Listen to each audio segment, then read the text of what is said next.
मित्रांनो, तुम्ही कधी विचार केलाय का? आजकाल आपण रात्री झोपण्यापूर्वी आणि सकाळी उठल्याबरोबर सर्वात आधी काय करतो? आपण आपला मोबाईल हातात घेतो, इंस्टाग्राम किंवा फेसबुक उघडतो. तिथे कोणाची तरी नवीन गाडी दिसते, कोणाचे तरी फॉरेनर ट्रिपचे फोटो दिसतात, कोणाचा तरी नवीन व्यवसाय किंवा यश दिसते. आणि हे सगळं पाहिल्यानंतर नकळत आपल्या मनात एक विचार येतो, माझं आयुष्य इतकं मागे का? मीच आयुष्यात काही का करू शकत नाहीये? जर तुमच्या मनातही हा विचार वारंवार येत असेल तर थांबून 5 मिनिटे हा व्हिडिओ नक्की पहा. कारण आज तुम्ही स्वतःला एका अशा चक्रव्यूहातून बाहेर काढणार आहात ज्याने तुमच्या मनाची शांती हिरावून घेतली आहे. एका जंगलात एक व्यक्ती राहणीमान सोडून शांततेच्या शोधात गेला होता. तिथे त्याने एक खूप मोठे आणि उंच आणि मजबूत बांबूचे झाड पाहिले आणि त्याच झाडाच्या शेजारी एक अत्यंत सुंदर सुगंधी गुलाबाचे रोप पाहिले. त्या व्यक्तीने देवाला प्रश्न विचारला, हे देवा, तू या निसर्गात किती भेदभाव केला आहेस. हे बांबूचे झाड पहा, किती उंच, मजबूत आणि विशाल आहे.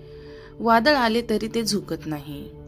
आणि दुसऱ्या बाजूला हे गुलाबाचे छोटेसे रोप, जरासा वारा आला तरी ते थरथरते. तो गुलाबाच्या रोपाला बांबू एवढे मोठे आणि मजबूत का नाही बनवले? तेव्हा निसर्गाने अत्यंत शांतपणे उत्तर दिले, हे मानवा, जेव्हा मी बांबूचे बी मातीत पेरले होते तेव्हा पहिल्या 4 वर्षात जमिनीवर काहीच उगवले नाही.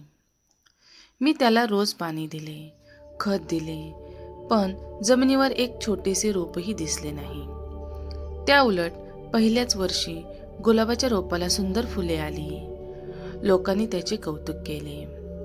पण तुम्हाला माहीत आहे का, त्या 4 वर्षात बांबूचे झाड शांत बसले नव्हते.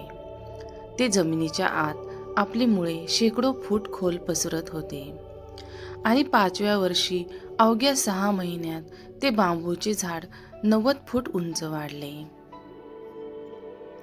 निसर्गाने त्या व्यक्तीला पुढे सांगितले, जर मी पहिल्याच वर्षी बांबूला उंच वाढवले असते तर मुळे मजबूत झाली नसल्यामुळे ते पहिल्याच वादळात कोलमडून पडले असते. बांबूची स्वतःची वेळ होती आणि गुलाबाची स्वतःची वेळ होती.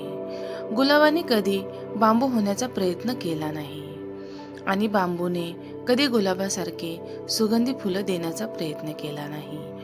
दोघंही आपापल्या जागी अद्वितीय आहेत.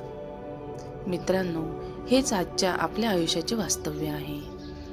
आज आपण सोशल मीडियावर ज्या लोकांचे यश, ज्यांचे ब्रँडेड कपडे आणि गाड्या पाहतो ते त्यांच्या आयुष्याचे हायलाईट रील आहे.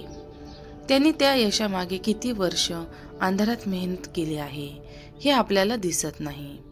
प्रत्येक व्यक्तीच्या आयुष्याची टाईमलाईन वेगळी असते. कोणी वयाच्या 22व्या वर्षी करोडपती बनतो तर कोणी वयाच्या 40व्या वर्षी स्वतःचा व्यवसाय सुरू करतो. सूर्याची उगवण्याची वेळ वेगळी असते आणि चंद्राची उगवण्याची वेळ वेगळी असते, पण दोघेही आपापल्या वेळी संपूर्ण जगाला प्रकाश देतात. म्हणून आजपासून या 3 गोष्टी स्वतःला रोज सांगा. सोने आणि हिरा दोन्ही मौल्यवान आहेत. तुम्ही इतरांसारखे नाही आहात, कारण देव एकाच साच्यातून 2 वस्तू कधीच बनवत नाही. तुमची तुलना दुसऱ्याशी करणे म्हणजे देवाच्या कलाकृतीचा अपमान करणे आहे.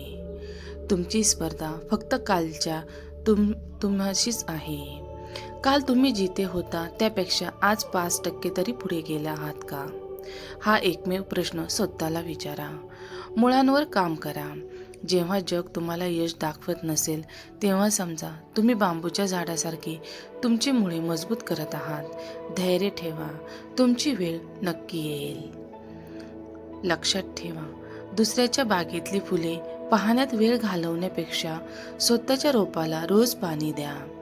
जर या व्हिडिओने तुमचा विचार करण्याची पद्धत बदलली असेल तर व्हिडिओला लाईक करा आणि तुमच्या अशा मित्राला शेअर करा ज्याला आज या शब्दांची गरज आहे.